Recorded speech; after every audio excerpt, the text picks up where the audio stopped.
Bueno, el otro método que querría discutir en estas clases es el método de vecinos cercanos o el método de K vecinos cercanos, que es realmente el primer método puramente computacional que vamos a ver en este curso. Es un método de fuerza bruta, pero súper efectivo e intuitivo, y vamos a ver, hoy lo vamos a ver un poco por arriba, pero vamos a ver bastante más detalles cuando veamos un poco más de estrategias no paramétricas, como se le llaman, ¿no? Entonces, ¿qué es lo que yo observo? Yo observo de vuelta, insisto, una base para entrenar que tiene Y sub i, X y. Podría ser, por ejemplo, una base de alumnos que yo sé si fueron o no admitidos a un doctorado, y tengo calificaciones de esos alumnos, no sé, un montón de características, notas que sacaron de distintas materias, quizás alguna noción de cómo fueron sus cartas de recomendación, etcétera, etcétera. Y el problema que yo podría ser, por ejemplo, Y sub i es gente que vio o no vio una película, y X y son características de las personas, yo qué sé, eso, género, edad, datos sobre las otras películas que vieron, etcétera, etcétera. Y el problema de vuelta es que yo quiero predecir, dado que X es igual a X0, por ejemplo, yo quiero predecir si una persona va a ser admitida a un posgrado, dado que yo sé que su calificación promedio en la facultad es 7.23, por ejemplo, ¿no? O quiero predecir si una persona va a ver una película, dado que tiene ciertas características o que vio tales otras películas.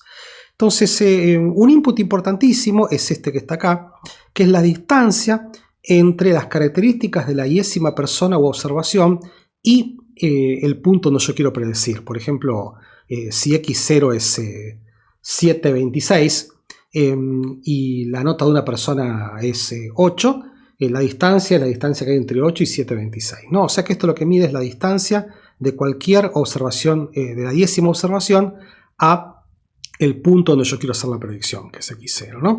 Entonces lo que vamos a hacer es buscar cuáles son los K vecinos más cercanos a X0. ¿Qué significa eso? Buscar cuáles son las K observaciones, ¿está bien?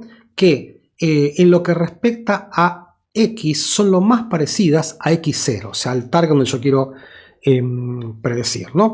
K es usualmente un número bajo, ¿está bien? Y después lo que vamos a hacer es computar este número. Fíjense lo que está acá, ¿está bien? Esto que está acá, ¿está bien? Vale obviamente 1 si YJ es igual a 1 y 0 si no. Entonces fíjense que esto que está acá es algo así como lo que se llama el voto por mayoría. O sea, lo que voy a hacer en este caso es, si yo quiero predecir si Y vale 1 o 0, cuando X es igual a X0, lo que voy a hacer es juntarme con las K observaciones, ¿está bien? Que están más cerca en términos de X con respecto a X0, ¿está bien? Y después ver si este número da más grande que 0.5 o más chico que 0.5, ¿no? O sea, estoy votando por mayoría. ¿Qué significa esto? Que yo estoy decidiendo que para el caso en donde X es igual a X0, yo voy a predecir que Y es igual a 1 si para la mayoría de las personas que están más cerca de X0 eso es cierto, ¿está bien? Por ejemplo, si fuese el caso de predecir si una persona va a ser admitida a un doctorado, dado que X0 es igual a, yo qué sé, 7.26, no sé lo que dije antes, ¿está bien? Lo que voy a hacer es buscar a las K personas que tienen nota más parecida a 7.26, ¿está bien? Y si la mayoría de esas personas fue admitida a un doctorado, yo voto que esa persona va a ser admitida a un doctorado y no en caso contrario. Déjenme que se los muestre gráficamente. Este dibujo está buenísimo. Este es un caso en donde hay dos características. Esta se llama X1, esta se llama X2. Este dibujito está sacado del libro de Hasti Tibshirani, y de hecho les voy a pedir que lo miren porque les voy a dejar un pequeño ejercicio para que hagan, ¿no? Acá el coding es distinto. Acá hay naranjas y azules, pero el naranja podría ser un 1, por ejemplo, ¿está bien? Y el azul podría ser un 0. ¿Está bien? Entonces, este que está acá cumple el rol de ser X0, ¿no?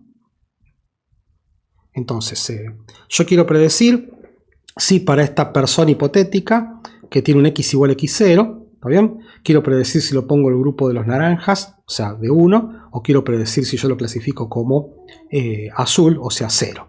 Entonces fíjense la siguiente cosa. Acá lo que hice fue, lo que hizo el Hatti Tigirani en realidad, ¿no? Es trabajar con k igual a 3. Que es, utilizando la distancia euclidia, decir cuáles son las 3 observaciones que están más cerca de tener las características de x0. Y son estas 3 que ven acá, ¿está bien? Entonces después votamos por mayoría, ¿está bien? Fíjense que hay 2 azules y hay un solo naranjo rojo. En definitiva, de acá se sigue que vamos a predecir que y para x0 es igual a azul o 0. ¿Está bien? Entonces así funciona el método de vecinos más cercanos.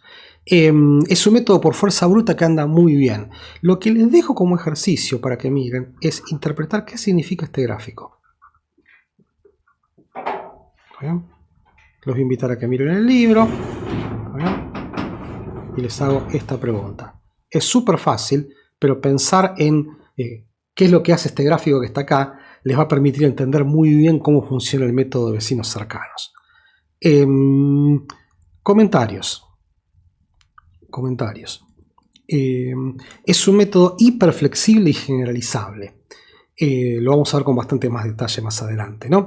La elección de K es crucial. Está sujeta a un trade-off. Vamos a ver que hay ventajas en elegir un K muy pequeño, muy pocos vecinos, y hay desventajas en elegir un K muy grande. Hay ventajas y desventajas. Entonces, la elección de K es un parámetro crucial y de hecho vamos a gastar bastante más energía cuando hablemos de cuestiones no paramétricas, ¿no? También es importante cómo elegir la distancia, ¿no? Trivialmente en este ejemplo que vimos antes, fíjense que el hecho de que haya un círculo acá es porque implícitamente estamos tomando la distancia euclidia, ¿no? Pero hay otras distancias, ¿no? Insisto, piensen en cómo los chicos piensan dónde viven sus amigos, ¿no? Que vive a 3 cuadras, a 2 cuadras, y esa no es la distancia euclidia, ¿está bien? O sea, es lo que se llama la distancia por cuadras. Entonces, cómo elegir, cómo medir la distancia no es trivial más allá de la distancia euclidia. Sobre todo quiero decir con esto cuando las variables explicativas son cualitativas. Es un tema hiper estudiado, quédense tranquilos, está súper estudiado y también lo vamos a discutir un poquito más adelante. También más adelante, pero se los adelanto, es que estos métodos, como el método de vecinos más cercanos, cuando hay muchos predictores, tienen algún problema. La extensión es simple, matemáticamente es trivial, pero cuando uno se excede en la cantidad de parámetros aparece un problema que vamos a discutir también con bastante más detalle, que es el problema de la maldición de la dimensionalidad. Dije muchas veces, lo vamos a ver más adelante. Yo hubiese preferido ver este método más adelante, pero como en muchos libros, el método de vecinos cercanos aparece muy ligado al método de clasificación o a los problemas de clasificación. Yo quería que por lo menos tengan un primer encuentro, porque de un punto de vista operativo es súper simple y porque es realmente nuestro primer encuentro con un método de fuerza bruta, con un método computacional. Así que en definitiva es algo práctico, es algo interesante y que tiene propiedades estadísticas súper interesantes que lo vamos a discutir con detalle bastante más adelante. Bueno, muchísimas gracias, eso es todo por ahora, ¿eh?